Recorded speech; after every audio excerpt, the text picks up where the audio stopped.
Let us do some more example of friction in this video. So our first example is one end of heavy uniform rod can slide along a rough horizontal rod. तो हमारे पास यहाँ पर to rods हैं, एक तो है horizontal rod AC,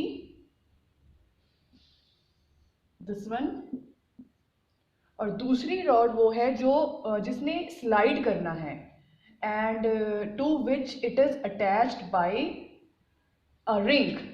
इस rod से जो दूसरी रॉड है वो एक रिंग से अटैच है, से ये रिंग है एंड दैट रॉड इज से AB.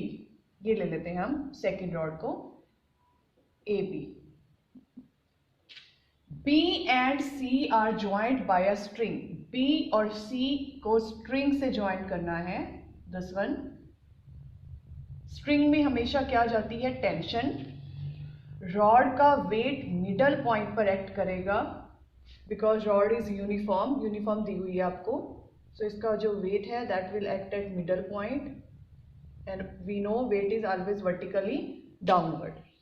Next, if ABC is right angle triangle, ABC, this is 90 degree. When rod is on the point of sliding, what is meaning of this line? When rod is on the point of sliding means ये वाली जो rod है जो ring से attach है AC के साथ, ये रोड स्लाइड करने वाली है. ऑब्वियसली अगर ये स्लाइड करेगी तो उस तरफ को जाएगी, इस तरफ को स्लाइड करेगी. अगर ये रॉड इस तरफ को स्लाइड कर रही है तो force of friction opposite direction में होगा, mu R. R is normal reaction, R को भी ड्रॉ कर लेते हैं. This is normal reaction R. Now हमें करना क्या है, म्यू दिया हुआ है आपको कोफिशिएंट ऑफ फ्रिक्शन, अल्फा दिया हुआ है एंगल. एंगल क्या है, ये between AB and vertical. AB और वर्टिकल, ये रहा वर्टिकल, ये वाला एंगल आपको अल्फा गिवन है. Now we have to prove this result. हमें रिजल्ट प्रूव करना है. So in figure you can see we have four forces, 1, 2, 3 and 4. So we can do this question by resolving forces along x-axis and along y-axis. But we have other method also. मैं दूसरा method यहाँ पर apply कर रही हूँ. उसके लिए हम क्या करेंगे, हम इन दोनों फोर्सेस को उनके रिजल्टेंट में कन्वर्ट कर देते हैं. R is normal reaction and this is tangential reaction यानी कि फोर्स ऑफ फ्रिक्शन. इन दोनों का रिजल्टेंट से दोनों का रिजल्टेंट हम ये ले लेते हैं,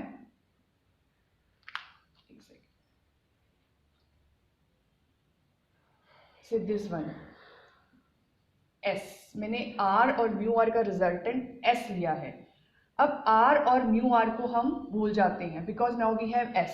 सो we have three forces F, W and T, and we know for equilibrium if we have three forces then those three must intersect at a point, they must be coincident. तो S, W और T को हम एक ही point पर intersect करवाते हैं because our system is in equilibrium. T को पीछे प्रोड्यूस किया, T और W ने O पर कट किया है तो S को भी O से पास करना चाहिए. वी विल एडजस्ट S की ये O से ही पास करे, इस टाइप से हम इसको बना लेंगे. नहीं अगर हो रहा है तो आपको इसको थोड़ा सा एडजस्टमेंट करनी पड़ेगी because this is the result for coplanar forces. Three coplanar forces will be in equilibrium S, W and T. Then they must intersect at a point. तो O पॉइंट हमारा वो है जिस पर तीनों इंटरसेक्ट कर रही हैं. So now we can see a triangle. हमारे पास एक ट्राइंगल ABO, ये एक ट्राइंगल हमें दिख रही है. If we know angles and this ratio, then we can apply lambda mu theorem. MN theorem. So here G is middle point, so this ratio will be 1:1. Now if we know these angles, देखते हैं तो हम अपनी theorem apply कर लेंगे. Now what is this angle?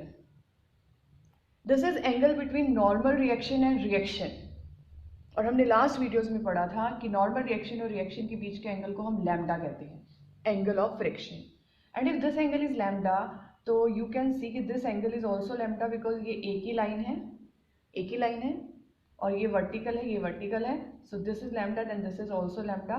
Corresponding angle, एक आपकी ये लाइन है, इसमें मैं अगर दो वर्टिकल ड्रॉ कर रही हूँ या तीन, जितने भी वर्टिकल मैंने ड्रॉ किए हैं ये सारे एंगल सेम होंगे, corresponding angle. So this is lambda and this is lambda. Next, now what is this angle?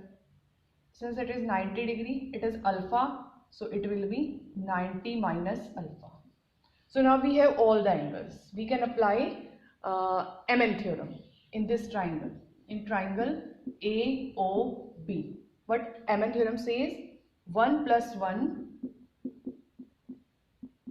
cot alpha thus is equal to 1.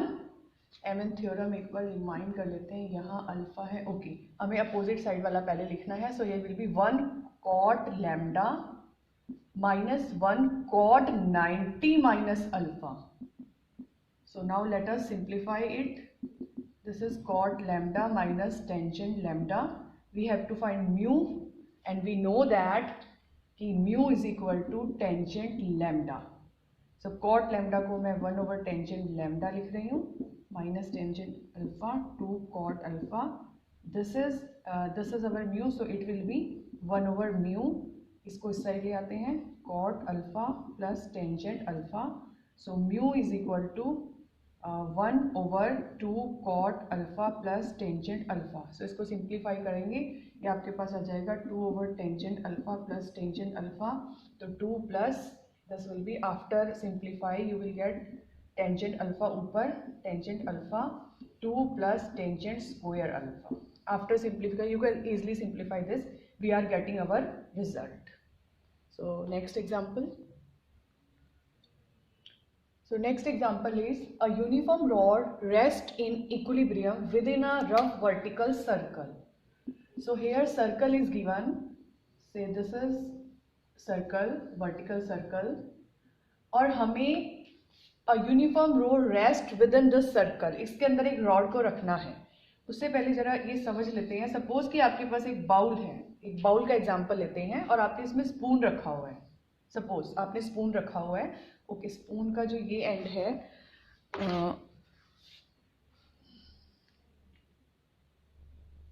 Like this. अब विदाउट एनी फोर्स क्या chances हो सकते हैं? चांसेस यही हो सकते हैं कि स्पून आपका थोड़ा स्लिप करे. विदाउट एनी फोर्स कि अपने आप ऊपर तो नहीं जा सकता. मेरे पास ये स्पून है, मैंने यहाँ रखा हुआ है, बस रख के छोड़ दिया, तो विदाउट एनी फोर्स चांसेस ये हैं कि ये स्लिप भी कर सकता है. इफ देयर इज मूवमेंट तो ये स्लिप भी कर सकता है. अपने आप स्पून ऊपर की तरफ तो नहीं जा सकता. मीन्स कि हमें कंसीडर करना है कि ये पॉइंट इस तरफ को मूव कर सकता है. चांसेस आर देयर कि ये पॉइंट अगर इधर मूव करेगा तो ऑब्वियसली ये पॉइंट डाउनवर्ड डायरेक्शन में मूव करेगा. तो ये थोड़ा सा कंसेप्ट माइंड में रख के हम यहाँ पर अपना रॉड को प्लेस करते हैं. So now we have this is rod. ये मैंने रॉड बनाई है ए बी, बिल्कुल सीधी होनी चाहिए ये रॉड. This A B. तो अभी जो स्पून का एग्जांपल दिया था, ड्यू टू दैट स्पून ये जो हमारी रॉड है इसके चांसेस हैं कि ये ऐसे स्लिप करेगी, ऊपर की तरफ तो जा ही नहीं सकती. तो ये पॉइंट वी कंसीडर कि ये point on the point of moving up and this point is on the point of moving down. And we know कि if this point is moving up तो friction will be in this direction, and if this point is moving here then friction will be in upward direction. तो उसको draw करते हैं, but उससे पहले और चीज़ें. If rod subtends an angle 2 alpha, तो ये जो हमारी रॉड है ये सेंटर पर एंगल बना रही है 2 अल्फा. इट इज गिवन कि this angle is 2 alpha, and if this angle is 2 alpha then we know that कि this angle and this angle, ये दोनों एंगल क्या होंगे? If it is 2 alpha then both angle will be 180 minus 2 alpha divided by 2, that is 90 minus alpha. This complete angle is 90 minus alpha and this complete angle is also 90 minus alpha because both are radius. दोनों को same होना पड़ेगा. Next, lambda is given. We know lambda is always angle of friction. Then show that angle of inclination. हमें किसका inclination निकालना है? Rod का. To the vertical. तो वर्टिकल अभी ड्रॉ नहीं किया है, वर्टिकल अभी ड्रॉ कर देते हैं. अभी करते हैं वर्टिकल ड्रॉ. उससे पहले हम अपने बाकी कंस्ट्रक्शन वर्क कर लेते हैं. फॉर दैट कंस्ट्रक्शन वर्क इस पॉइंट पर this is normal reaction and we know कि ये पॉइंट इस तरफ जा रहा है. So this is force of friction mu R. Likewise इस पॉइंट पर दिस इज नॉर्मल रिएक्शन, और क्योंकि ये पॉइंट नीचे जा रहा है so this is force of friction mu S along tangent. This is also along tangent. Force of friction will be always along tangent for circle, for sphere. Why?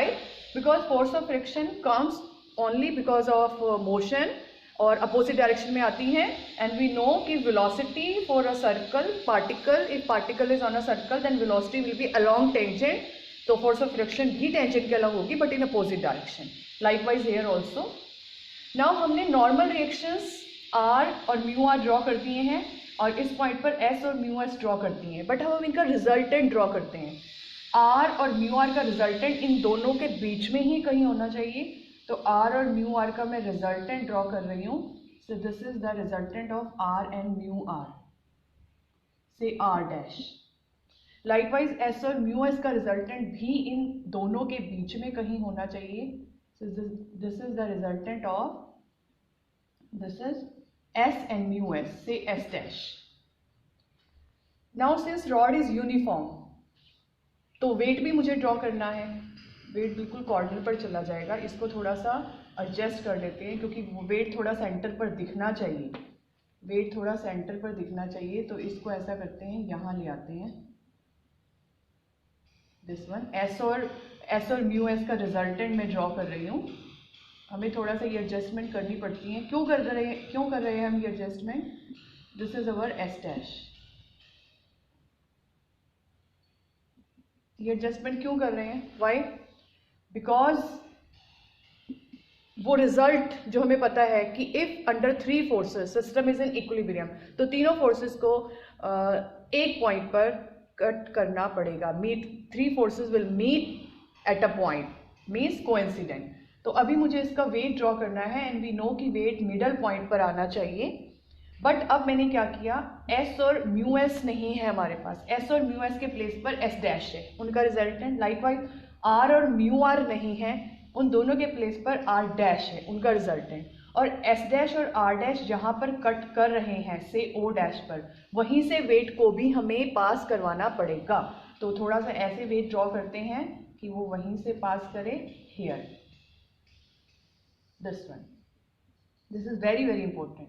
देखो यहाँ पर जी ए बी का middle point लगना चाहिए, थोड़ा बहुत इधर उधर चलेगा बट बिल्कुल कॉर्नर पे नहीं जाना चाहिए, इसलिए मुझे वो थोड़ा सा रब करके इसको एग्जैक्ट ड्रॉ करना पड़ा। Why? Because rod is uniform and weight will be at middle point. So weight is here at G, G is middle point, so we can say this ratio is 1:1, या अगर total length को 2a मैं ले लूँ तो this length will be a and this length will be a। Okay, so हमने यहाँ पर क्या कंसेप्ट यूज किया, हमारे पास फोर्सेस तो बहुत सारी थी, S, mu S, R, mu R, W, 5 forces थी, लेकिन हमने 5 को 3 में कन्वर्ट कर लिया। एस और म्यू एस के प्लेस पर एस डैश ले लिया, उनका रिजल्टेंट। आर और म्यू आर के प्लेस पर आर डैश ले लिया, उनका रिजल्टेंट। सो हमारे पास एस डैश और आर डैश 2 हो गई हैं एंड डब्ल्यू 3rd हो गई है, और हमने तीनों को ओ डैश पॉइंट पर कट करवाया, ऐसे अपनी फिगर की एडजस्टमेंट की है, because we know that result. Now again we can see we have triangle O dash AB, O dash AB. So if we know the angles then we can apply MN theorem. For that हमें निकालना क्या है, inclination of rod to the vertical. तो अब हमारा vertical बन चुका है, हम रॉड का वर्टिकल के साथ एंगल ले लेते हैं theta. If this angle is theta then this is also theta, theta हमें निकालना है, ये आना चाहिए थीटा हमारा। नाउ अदर एंगल्स, बाकी एंगल्स की बात कर लेते हैं। What is this angle? ये छोटा सा एंगल कितना है? See, this is the angle between R and R dash, यानी normal reaction and उसकी resultant reaction, and we know that angle is always lambda. Reaction, resultant reaction और normal reaction के बीच में हमेशा angle lambda होता है। Likewise here also, ये small angle, this is the angle between S dash यानी resultant reaction and S यानी normal reaction, ये छोटा सा angle, so this angle is also lambda, ये भी lambda है। नाउ ये कंप्लीट एंगल हमने यहाँ लिखा हुआ है, ये कंप्लीट एंगल हमारे पास 90 माइनस अल्फा था, ये स्मॉल एंगल लैम्डा आया है, तो ये वाला एंगल कितना रह गया? दिस एंगल इसको मैं यहाँ लिख रही हूँ। This complete was 90 minus alpha, और इसमें से माइनस लैम्डा करेंगे तो हमारे पास ये एंगल आ जाएगा जो हमें चाहिए एमएन थ्योरम अप्लाई करने के लिए। अभी एमएन थ्योरम अप्लाई करने वाले हैं हम। लाइकवाइज हियर ऑल्सो ये जो ये वाला एंगल है, ये एंगल पहले से लिखा हुआ है 90 माइनस लैम्डा, और ऊपर वाला एंगल है sorry it is 90 minus alpha, not lambda, alpha, और ऊपर वाला एंगल है लैम्डा। तो ये कंप्लीट एंगल कितना बना, ये कंप्लीट एंगल। सो इस एंगल को यहाँ बाहर लिख देते हैं, नीचे वाला 90 माइनस अल्फ़ा और ऊपर वाला plus lambda.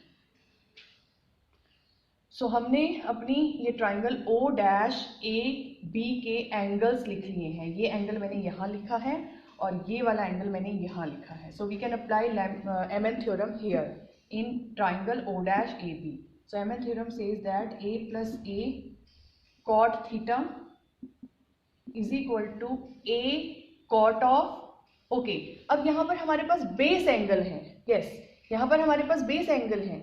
MN theorem two forms में होती है।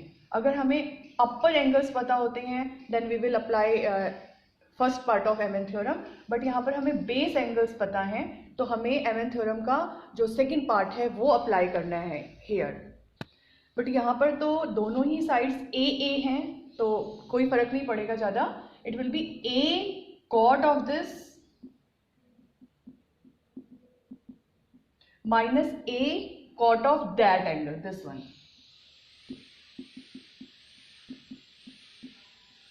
सो इसको सिंप्लीफाई कर लेते हैं। मेन हमारा कंसेप्ट यहाँ पे ये फिगर बनाने में था।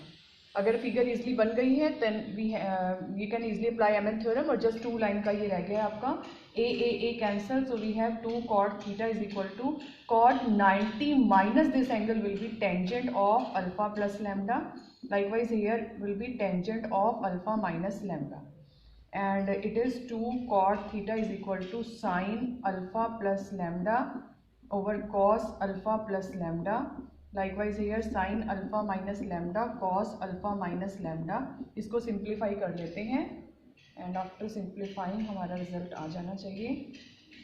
So it is 2 cot theta is equal to, after taking LCM you will get sin alpha plus lambda cos alpha minus lambda minus sin alpha minus lambda cos alpha plus lambda divided by cos alpha plus lambda and cos alpha minus lambda. इस 2 को हम यहाँ से pick करके यहाँ adjust कर देते हैं so that we can apply formula in denominator also. ऊपर sin a cos b minus cos a sin b का फार्मूला है and it is sin a minus b, और नीचे 2 cos a cos b का formula apply करेंगे तो आपके पास आ जाएगा cos 2 alpha plus cos 2 lambda. ये आपका alpha alpha cancel and I think we are getting our answer. cot theta is equal to sin 2 lambda divided by cos 2 alpha plus cos 2 lambda. cot theta को हम यहाँ लिख देंगे 1 over tangent theta. So over theta is equal to tangent inverse cos 2 alpha plus यहाँ lambda आएगा 2 lambda divided by sine 2 lambda. So cos 2 alpha plus cos 2 lambda cos 2 lambda divide, yes, this is our answer. So here our main concern was to draw this figure very carefully. Thank you students.